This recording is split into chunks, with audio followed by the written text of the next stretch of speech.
Hello friends, जैसा कि आपको पता है कि आज का टॉपिक है कि हम क्या मैनेजमेंट देंगे अगर जो कॉमन जो बच्चों में बीमारी होती है, यानी कि कॉमन जो चाइल्डहुड डिजीज होती है, उसके लिए हम क्या मैनेजमेंट देंगे।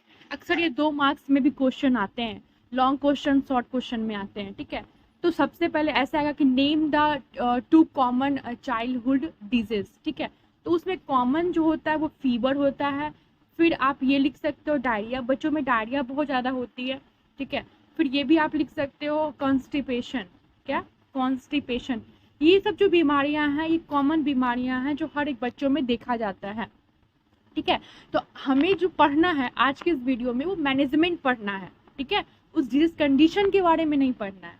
ठीक है, बट मैं थोड़ा सा एक रिकैप आपको दे रही हूँ। First of all fever. तो फीवर और pyrexia is the elevation of body temperature above normal.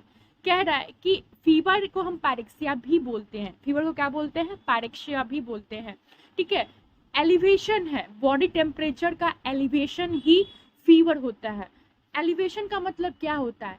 Elevation का मतलब होता है बढ़ना, यानी कि फीवर और पायरेक्सिया का मतलब क्या हुआ? बॉडी टेम्परेचर का बढ़ना।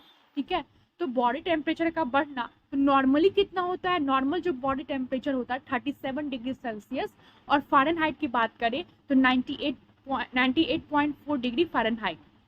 अगर इसके ऊपर आ रहा है तो बच्चों में फीवर देखने को मिलती है। It is very common health problem in children. Yes, fever बहुत ही कॉमन हेल्थ प्रॉब्लम है बच्चों में। It is symptoms related to various disease condition. कह रहा है कि फीवर कोई बीमारी नहीं है, फीवर एक सिम्टम्स है। Fever is not a disease, fever is a symptoms. ठीक है, लक्षण में फीवर जो है एक लक्षण है, जो कि जब कोई बहुत सारी बीमारियां जब देखने को मिलती है, यानी कि जब बच्चों में बीमारियां होती हैं तो सिम्टम्स के रूप में, लक्षण के रूप में। अब बात करते हैं मैनेजमेंट ऑफ फीवर की। तो फीवर का मैनेजमेंट कैसे करेंगे? First of all, reduction of body temperature is the vital aspect of management.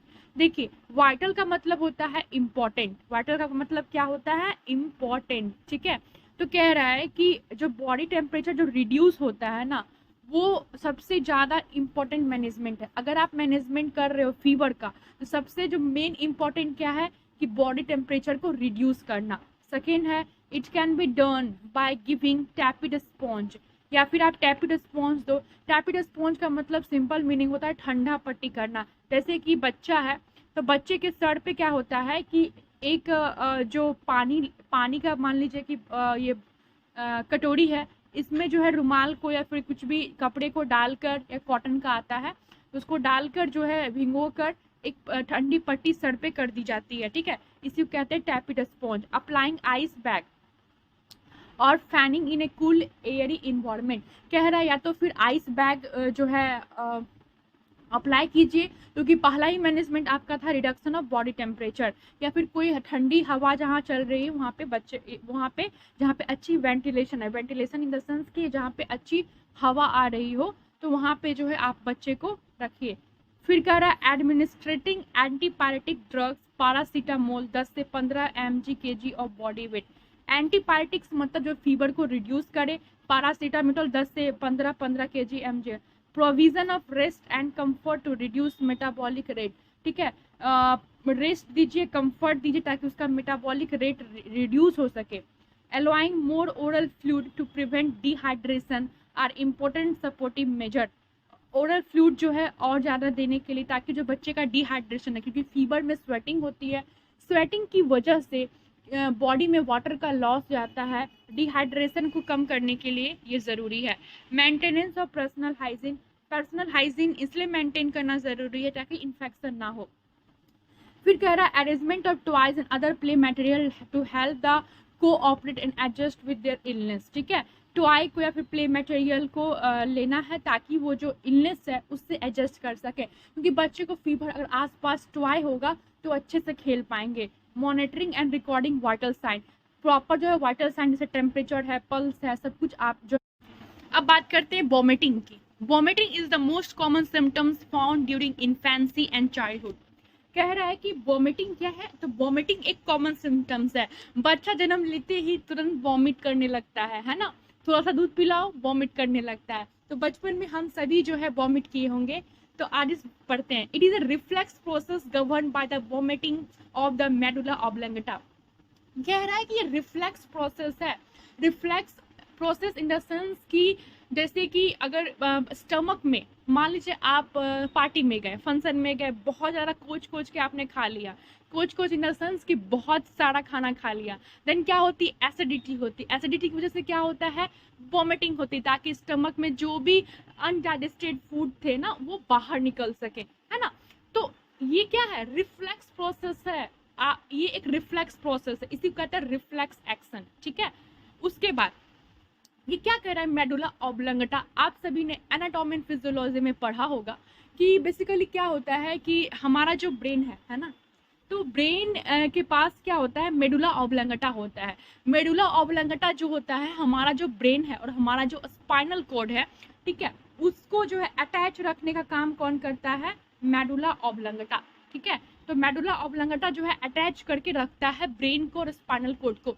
तो वॉमिटिंग का सेंटर कौन है, medulla oblongata. Medulla oblongata signal भेजेगा तभी जाके हमारा वॉमिटिंग जो है बाहर नहीं होता है, ठीक है। ये कह रहा है it can be defined as forceful explosion of stomach content to the mouth.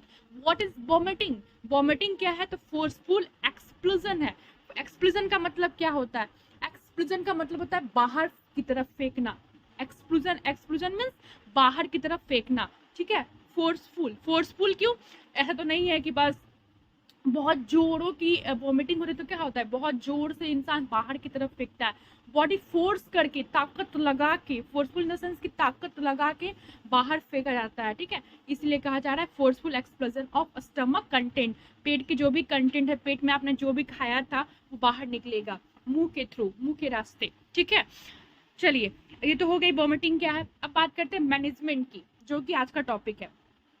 First कह रहा है continuous observation should be done to assess child condition and recording of finding. यानी कि लगातार ऑब्जर्वेशन करना है ताकि चाइल्ड का कंडीशन को एसेस कर सकें और साथ ही साथ रिकॉर्डिंग ऑफ फाइंडिंग्स, जो भी आपने फाइंडिंग किया है उसका रिकॉर्ड करना है। रिकॉर्ड एज ए नर्स आपका ये काम होता है कि डॉक्यूमेंटेशन करना, जो भी चीज़ें आपने की उसको एक प्रॉपर पेन और कॉपी लेके लिखना है, ठीक है, जिसको नर्सिंग नोट्स भी बोलते हैं अगर टेक्निकल भाषा में बोले तो। नेक्स्ट कह रहा है कि administration of IV fluid therapy. IV fluid therapy आप सभी जानते हैं, है ना, एनएस वगैरह। To prevent fluid electrolyte imbalance, यानी कि बॉडी में कोई फ्लूइड या इलेक्ट्रोलाइट का इम्बैलेंस नहीं हो। फ्लूइड और इलेक्ट्रोलाइट हमारे बॉडी के लिए बहुत ही ज़्यादा ज़रूरी हैं। अगर फ्लूइड ना हो, क्योंकि बॉडी का 60% क्या है, हमारा बॉडी में फ्लूइड है, और अगर इलेक्ट्रोलाइट नहीं होगा ना तो हमारा हार्ट पंप नहीं कर पाएगा, क्योंकि कैल्शियम की ज़रूरत होती है।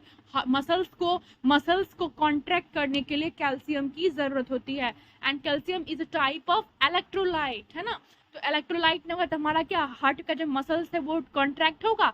हार्ट का मसल्स अगर कॉन्ट्रैक्ट नहीं होगा तो क्या हार्ट पंप कर पाएगा, नहीं, ठीक है। और भी आपका जो मसल में स्पाज्म हो जाएगी, मसल्स में दर्द हो जाएगी, तो ये बहुत ज़रूरी है कि fluid and electrolyte imbalance maintain करना। नॉर्मली अगर वॉमिटिंग होता है तो ऐसा देखा जाता है कि बॉडी में ना जकड़न जैसी होने लगती है। जकड़न इन द सेंस कि पेन होने लगता है, अजीब सी कमजोरी महसूस होने लगती है, because of electrolyte and fluid की कमी हो जाती है, ठीक है। Maintenance of intake and output chart. आप सभी इनटेक और आउटपुट चार्ट जानते ही होंगे कि बॉडी में कितना आपने इनटेक किया, क्या इनटेक किया, फ्लूइड को, और कितना आउटपुट निकल रहा है, आउटपुट इन द सेंस आपके यूरिन के थ्रू, है ना। नेक्स्ट है administration of prescribed medication, specially anti emetics. Anti emetics का मतलब होता है वॉमिटिंग को रोकने के लिए जो दवा दी जाती है, एंटी इमिटिक्स होती है।